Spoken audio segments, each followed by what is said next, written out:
Ops, kamusta mga bossing? May kinuha lang ako rito eh. Wala akong pasok pero may kinuha lang ako. Buti pwedeng pick up lang. Tapos sir, yung video ko nitong nakaraan, yung chain loop ko, ano yun? Puto line yun sir, puto line. Drytech po yung model. Ay yung model, tama yung model, Drytech. Okay yun sir kasi minsan sa isang buwan, isang beses lang ako nag-a-apply nun. Maganda kasi yun, puto line. Promote ako ng promote no. Kaya lang sir, nagmahal na ngayon yun. Nagmahal kasi maganda eh. Tsaka yun na nga, tagal mong gagamitin kapag sanay ka na gumamit. Tagal ko na kasing gamit yun sir, 2017-18 pa yata gamit ko na yun. Simula nung lumabas yun. Tapos yung pag-a-apply ko nitong nakaraan sa video, mabilis eh. Ay mabagal pala yun. Dapat mabilis lang. Pag yung mga top up lang ako ng chain loop pag galing sa ulan, kinamagahan bago umalis. Mabilisan lang para hindi mauubos agad. Tsaka sa linis ng kadena, hanggat kita ko pa yung bakal, yung hindi pa talaga gitata na limahid yung balot na dumi. Ano yun eh, dirt repellent yung klase ng chain loop ko eh, kaya hindi siya dumudumi. Ayun, hanggat kita pa yung bakal, spray lang ako ng lube. Hindi ko nililinis. Minsan 2 months hindi ako naglilinis ng kadena. Kasi magpaikot nyo sir, maluwag yung ikot ng kadena. Pag masikip na, linisin nyo na. Ang ganda ng globe oh. Basketball ring. May napanood nga pala ako nung nakaraan mga sir. Yung niya, top box niya. Sumabit, di ba sir? Sumabit sa pag U-turn ni bossing, sumabit siya. Tapos yun, tumaob. Na-videoan siya ni sir eh. Kaya kahit sanay ka na ng may top box, pag yung sitwasyon o kaya siguro wala ka sa sarili masyado, sasabit yung top box mo sir. Yun, sumabit siya pag liko niya. Tapos tumaob siya. Tinulungan lang siya ni bossing. Kaya tayong may mga sir, top box, tansyahin po natin ha. Huwag po tayong pabara-bara ng liko. Eto na yung globe. Ang ganda na itong globe eh oh. Po, panis. Mas maganda raw pag gabi, di ba? Wala, hindi ko utang ko lang. Ang ganda oh. Basketball ring.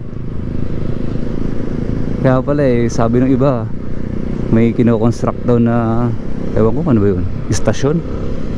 Eh, yan lang pala, ang ganda-ganda.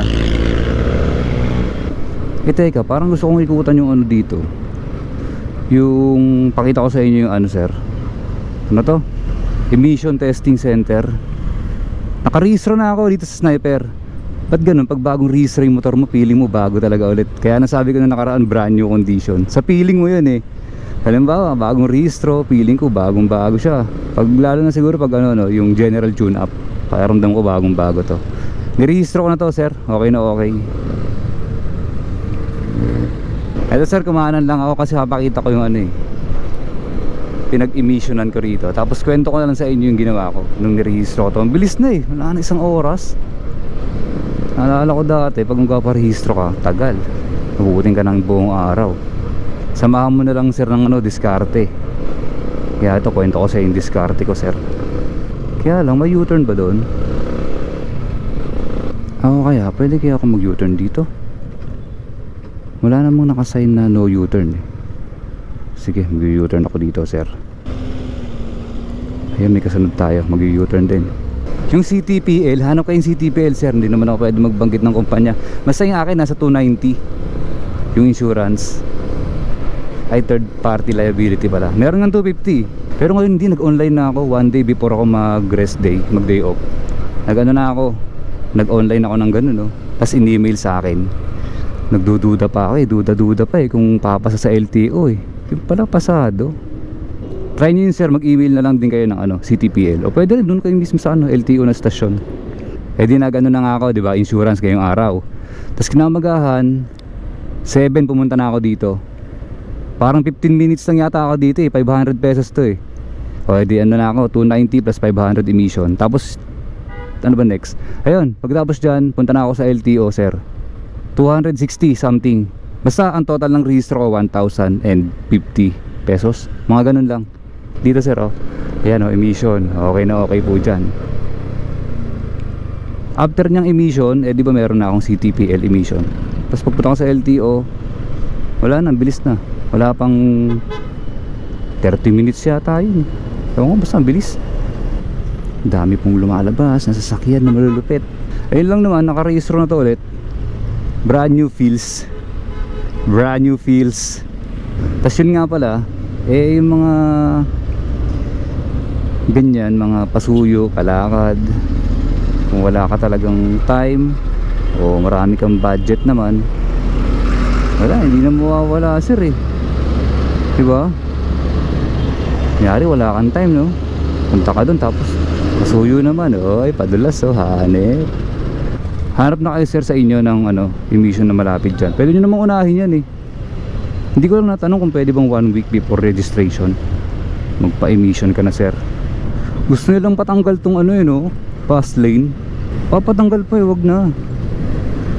Ang dahilan nila dahil daw sa kita, eh nawala na raw yung kita nila. Eh kaso maganda eh, oh. Ang ganda ng may bus lane, oh. Para sa mga kapatid nating biyahero sir. Tsaka alam nyo mga bossing, ako iniisip ko sa sarili ko kung nagsasawa na ba ako dito sa Sniper. Pinapakaramdaman ko, nagsasawa na ba ako? Kasi ang dami nagbebenta, no? Ano kayang dahilan nila? Kanya-kanyang dahilan eh, nakwento ko na rin yung dati. Kaya ako pinag-iisipan ko ngayon eh, nagsasawa na ba ako? Yan, medyo minsan ko na lang siya ibirit-birit. Pwede ka ba magsawa kung pinapamasok mo naman tapos matipid? Dami ko iniisip. Kasi parang gusto mo ng ibang motor, di ba? Parang gano'n. Gusto ko nga mag-scooter eh. Eh kaso hindi pala. Hindi akong sasawa. Ano lang, ano ba? Sanay na ako sir sa niya, performance niya. Sanay na ako sa mga sa kung paano siya gamitin. Yung bilis ng mga biret. Gamay ko na. Wala naman akong plano magpadagdag ng pesa para lumakas pa siya. Wala lang, gamay ko na lang siya. Yung mga bigla-biglang singit ba. Eh kaso ako, meron akong kakontentuhan sa buhay. Alam niyo yun sir, yung kakontentuhan ba? Yun, inisip ko, hindi, kontento ako eh. Ang gagawin ko, dadagdag ako sir. Pag gusto kong bumili ng mataas na cc para makaramdam ka pa ng lakas. Kasi yung mga gantong small cc na motor, 150 ang itatakbo mo sa speed mo, o 100, basta 150, 130, 140. Mabilis ba? Hindi na mabilis yun. Under lang ng pang small cc ng motor yun sir. Siguro mas mabilis tayo sa mga 110, di ba? Pero hindi, ang mabibilis talaga ng motor yung mga big bikes, mga 1000 cc's. Yun po yung mabilis. Dito wag na nating ipilit na mabilis tayo. Kaya makontento na po tayo dito sa under ng motor natin. O diba? Oo nga, ayan, paganto-ganto lang ako. Kaya wala, pinalimutan ko na yung sawa. Darating ba sa akin yung sawa? Tagal pa siguro. O hindi darating yun. 4 keeps kaya itong Sniper na to. Naisip ko na nga bilan to ng accessories eh. Yes, accessories. Bibili na ako ng mags. Gusto ko ng mags eh. Tagal ko nang pinaplano, 2 years na to hindi pa ako nakakabili. Bibili ako sir.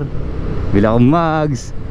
Bili ako ng basta bibidyo ko na lang kapag mayroon akong bibilihin. Parang gusto ko na siyang simulang bilihan ng pakonti-konting pyesa ba, para naman mag-iba yung itsura niya. Hindi naman tayo nagsasawa sa stock. Ang sarap kaya tignan ng stock. Dagdag lang ng parts. Sali tayo dun sa mga nagsisetup. Walang pang setup, walang pera oh. Wala pera, wala pang setup. May pera ako kasi ayoko mag setup. May trabaho ko eh. Pera ako konti.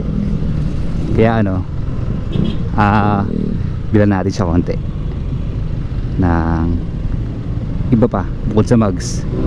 Shifter, hindi pwede shifter kasi sir yung pa ako size 12, 11 and a half, 12.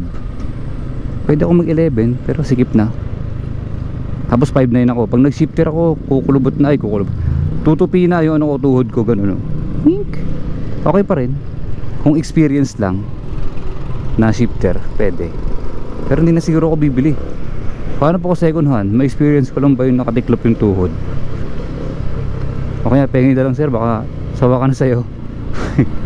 Palit muna tayo. Pero may muna itong stock ko. Tapos palit akong shifter mo. Pero yung humps dito sa amin tataas third floor. Tignan mo yung mga kotse, pumapaling sila. Kasi ang taas eh. Ikaw ba naman meron kayong humps na third floor? Sasabit ka talaga dyan sir. Pag mga SUV ganun, okay lang. Pero yung mga sedan na ganyan na yun, ito mo, halos 1 inch na lang yung space pagdaan niya. Kaya yung nasa likod ko na Vios gumigilid. Lalo na kung marami kang pasaherong kotse ka. Sabit ka po Sams dito sa amin, sir. Ayan. Hindi ako sawa sa motor ko.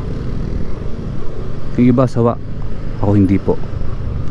Pag umabot ng battery ko, makakapag ako, shout out, sir. Ito na yung shout out, sir.